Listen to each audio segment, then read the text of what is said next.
संविधान निर्माता बाबा साहेब डॉक्टर भीमराव आम्बेडकर और सरदार पटेल के बीच आरक्षण को लेकर मतभेद थे। संविधान सभा में आरक्षण के सवाल पर चर्चा के दौरान डॉक्टर अंबेडकर और सरदार पटेल के बीच गर्मागर्म बहस हुई। डॉक्टर भीमराव अंबेडकर और सरदार वल्लभ भाई पटेल भारतीय संविधान सभा में विभिन्न मुद्दों पर विचार करते समय कई बार असहमत हुए और आरक्षण का मुद्दा भी इनमें से एक था। यह एक जटिल विषय था जिसमें सामाजिक न्याय, समानता और राष्ट्र निर्माण के विभिन्न दृष्टिकोण सामने आए। सरदार पटेल ने कहा, आरक्षण से समाज में अलगाव और दरारें बढ़ सकती हैं। उन्होंने सुझाव दिया कि इसे केवल अस्थायी उपाय के रूप में देखा जाना चाहिए और दीर्घकालिक समाधान के लिए समाज में स्वाभाविक समानता पर काम करना चाहिए।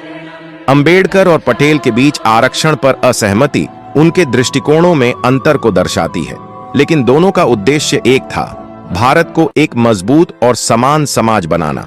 आज भी यह विषय उतना ही प्रासंगिक है और विभिन्न दृष्टिकोणों से बहस का विषय बना हुआ है। इस विवाद का मुख्य कारण था कि डॉक्टर अंबेडकर, जो कि भारतीय दलितों के अधिकारों के प्रबल समर्थक थे, ने संविधान में दलितों के लिए आरक्षण की मांग की थी।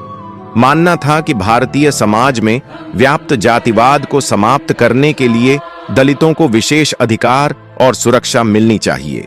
डॉक्टर अंबेडकर दलितों और पिछड़े वर्गों के लिए आरक्षण के प्रबल समर्थक थे। उनका मानना था कि सदियों से भेदभाव और शोषण का शिकार रहे इन वर्गों को सामाजिक, राजनीतिक और आर्थिक अवसरों में भागीदारी सुनिश्चित करने के लिए आरक्षण की जरूरत है। उनका तर्क था कि बिना आरक्षण के दलित और पिछड़े वर्ग मुख्यधारा में शामिल नहीं हो पाएंगे। डॉक्टर अंबेडकर ने तर्क दिया, यदि दलितों को शिक्षा, सरकारी नौकरियों और राजनीतिक प्रतिनिधित्व में आरक्षण नहीं दिया गया तो उनकी स्थिति कभी नहीं सुधरेगी।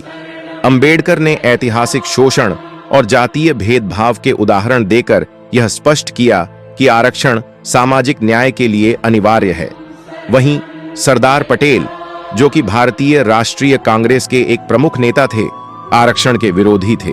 सरदार पटेल का मानना था कि आरक्षण से समाज में और अधिक विभाजन होगा और यह आगे चलकर समाज के विकास में रुकावट डाल सकता है। इसके परिणाम स्वरूप पटेल जी ने संविधान सभा की बैठक से इस्तीफा दे दिया था और बाहर चले गए थे। सरदार पटेल सामाजिक समरसता के समर्थक थे और आरक्षण को दीर्घकालिक समाधान के रूप में नहीं देखते थे। उनका मानना था कि आरक्षण समाज में विभाजन को और गहरा कर सकता है। उन्होंने जोर दिया कि एकीकृत भारत के लिए सभी वर्गों को समानता के साथ मिलकर काम करना चाहिए। चर्चा के दौरान जब विवाद बढ़ गया तो जवाहरलाल नेहरू ने मध्यस्थ की भूमिका निभाई। उन्होंने दोनों नेताओं को समझाने की कोशिश की कि आरक्षण एक संतुलित दृष्टिकोण के साथ लागू किया जाए। अंततः आरक्षण का प्रावधान संविधान में अस्थायी रूप से शामिल किया गया, जिसे 10 साल के लिए सीमित किया गया था। इस मुद्दे पर फिर जवाहरलाल नेहरू के हस्तक्षेप के बाद सरदार पटेल वापस संविधान सभा की बैठक में लौटे। उन्होंने अंततः डॉक्टर अंबेडकर के साथ समझौता किया और एक समझौते के तहत आरक्षण के प्रावधान को संविधान में शामिल किया गया। डॉक्टर अंबेडकर का मानना था कि भारत में सदियों से चली आ रही जातिगत भेदभाव और सामाजिक अन्याय को समाप्त करने के लिए सकारात्मक कार्रवाई की आवश्यकता है। उन्होंने आरक्षण को एक ऐसा साधन माना जिससे दलित, आदिवासी और अन्य पिछड़े वर्गों को समाज में समान अवसर मिल सके। यह उनके लिए समानता और गरिमा का सवाल था।